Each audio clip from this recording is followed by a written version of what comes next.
أكبر تحدي واجه رحيم هو رفض أمة لدخول الإسلام، حيث أنها كانت تعتبر كل من يعتنق الديانات منافقاً، وخاصة المسلم. تخيلوا معي 17 عاماً لم يستطع أن يقول لها كلمة واحدة عن الإسلام. Then when she found out she had cancer, and it was a very bad cancer, only 3 weeks she had to live. For the first time, her heart softened towards Islam, just a little bit. But it was, wallahi, it was a miracle, because it was step by step by step. But the key thing, one of the key things, was she called me one day when she was very close to dying. She called me and she said, look, I don't want to be buried, I want to be cremated. So I said to her, no problem, but I said, tell me this, if you're cremated, who's going to do it? She stopped, she said to me, well, what's the alternative?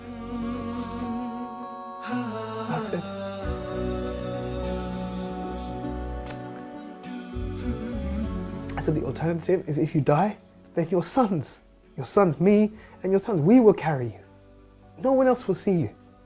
And we will take you to a place, and your daughter and your daughter-in-laws, they will wash you, and they will prepare you, and they will wrap you in a simple white cloth. And no one will see you. And in one day, we will bury you in the ground, with no coffin, with no fuss, very, very simple. She said to me, that's what I want. She said, that's what I want. But now I had a problem. She's not Muslim. So she phoned my brother and sister and she said, I want a Muslim burial. I would just try very slowly to give her small bits of dawah. If there is a creator, do you think maybe he sent messengers? Do you think maybe he sent people as guides? And one day she said, yes, I believe that. So Sheikh, for me, I was happy. For me, I was happy. She believes in a creator, she believes in messengers. I thought, inshallah, I have an excuse. I can make dua for her. I can say to the imam, inshallah, we bury her as Muslim. But my son, he was then 14 years old. He said, it's not enough.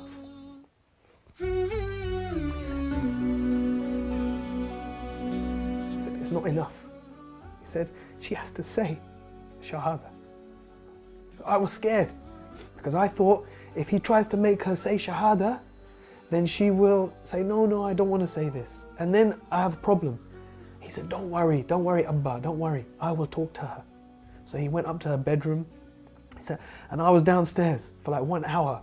And I was walking around, oh my God, what's happening? Did she say yes? Did she say no? And he came down. He said, easy.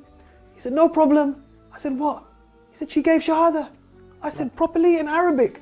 He said, yes, Arabic fully, no problem. And maybe 2-3 days later, she died. Oh. Alhamdulillah.